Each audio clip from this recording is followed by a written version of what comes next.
ওয়ালিউমিনু B, আমার প্রতি যেন বিশ্বাসী হয়। ঈমানের সাথে ইয়াকিন, আল্লাহ আছেন, আল্লাহ শোনেন, আল্লাহ দেখছেন, আল্লাহ জানছেন আমার অবস্থা, আল্লাহ দেবেন, সুধারণা কুধারণা নয় আল্লাহ সম্পর্কে। চিন্তা করুন তো, আপনার আব্বা আমার কাছে কোনো কিছু যদি চান আপনি, আর তারপর যদি একটা নেগেটিভ সবসময় ধারণা থাকে, আর সেটা যদি বাপ মা বুঝতে পারে যে ছেলেকে যদিও দিই তবুও এর নেগেটিভ ধারণা, সবসময় কুধারণা, ও আমার বাপ ভালো না, আমার মা ভালো না, দেবে না, হয়তো পেয়ে গেলেন, তারপরেও সবসময় না আর না, তাহলে খুশি হবে? বাপ মা খুশি হবে? জানতে পারলে দিবেই না। তা আল্লাহ তো সবই জানছেন, যে আল্লাহর কাছে আপনি দুর্বল মন নিয়ে চাইছেন, ও পাবো, দেবেন, হ্যাঁ আমার দোয়া কবুল হবে, অসম্ভব। হ্যাঁ, এত কি সহজ কথা? আল্লাহ কি আমার কথা শুনবেন? আমার ডাকে সাড়া দেবেন? আমার জীবনটাই ব্যর্থ হয়ে গেল, জীবনে কোনো সুখ পেলাম না, সবসময় নেগেটিভ কথা। আল্লাহ দেবেন না, দেবেন না, সুধারণা থাকতে হবে দোয়ার জন্য। তো বলছিলাম যে দোয়া অত্যন্ত গুরুত্বপূর্ণ।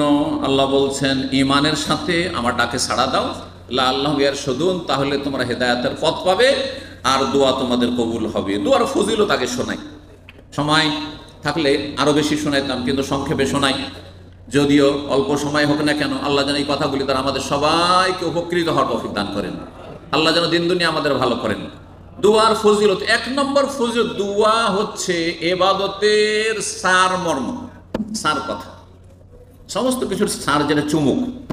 যত ইবাদত করেন আসলটা হচ্ছে দোয়া।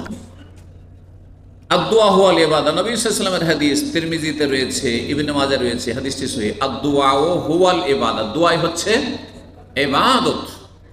আর একটি riwayat রয়েছে আদ-দুআ মুখুল ইবাদা, দোয়া হচ্ছে ইবাদতের মগজ, মাথায় মস্তিষ্কে যে মগজ, এটা যে ব্রেন, এটা হচ্ছে আসল মানুষের ব্রেনের। জি হ্যাঁ, দোয়াই হচ্ছে ইবাদতের মগজ। যদিও হাদিসটি দুর্বলতা, কিন্তু আগের হাদিসটি তার সমর্থন করে। দোয়ার দ্বিতীয় ফজিলত হচ্ছে, দোয়া করা মানে আল্লাহর আনুগত্য করলে, রসুলের আনুগত্য করলেন আপনি। কারণ আল্লাহ দোয়ার জন্য ডাকছেন, ও দোয়ানি, আমার কাছে দোয়া করো, আমাকে ডাকো।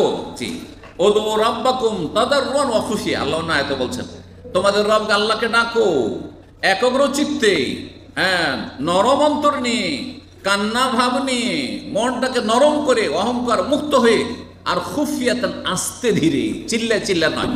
যেমন আমাদের দেশীয় বক্তারা চিল্লা চিল্লা, মনে হচ্ছে আল্লাহকে চিৎকার পাড়ছে। হ্যাঁ, আল্লাহ, না না, বেয়াদবি এটা আল্লাহর সামনে। একজন আলেমের সামনে, একজন বাপের সামনে কথা বলছেন তো আস্তে ধীরে কথা বলছেন, আদবের সাথে। বসের সামনে, মুদিরের সামনে কথা বলছেন, কত আস্তে সার সার করে কথা বলছেন, কতবার কথায় কথায় সার সার করছেন আপনি। আর রবের সামনে চিৎকার করে, তো এটা আদব হইল না? এটা বেয়াদবি। কিন্তু এই জন্য চিৎকার করে দোয়া করবে না, এটি দোয়া কবুলে বাধা হইতে পারে। তো 3 নম্বর ফজিলত বলি তাহলে, দোয়া আল্লাহর কাছে সবচেয়ে প্রিয় বস্তু এবং আদর সম্মানের বস্তু। আল্লাহ দোয়াকে খুবই সম্মান করেন, দোয়ার খুবই মূল্যায়ন করেন। এই মর্মে বুখারীতে, ইবনে মাজাহ, তিরমিজিতে হাদিস রয়েছে, লাইসা শাইউন আকরামা আলাল্লাহি তাআলা মিনাদ দুআ, আল্লাহর কাছে দোয়ার চাইতে বেশি সম্মান, মর্যাদার পাত্র বস্তু কিছু নেই।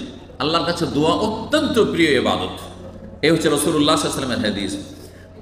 4 নম্বর দোয়ার ফজিলত হচ্ছে, দোয়া করলে আল্লাহ কখনো অসন্তুষ্ট হবেন। যার উপর আল্লাহ অসন্তুষ্ট না, তার মানে কি? অসন্তুষ্টের বিপরীত কি? সন্তুষ্ট, রাজি।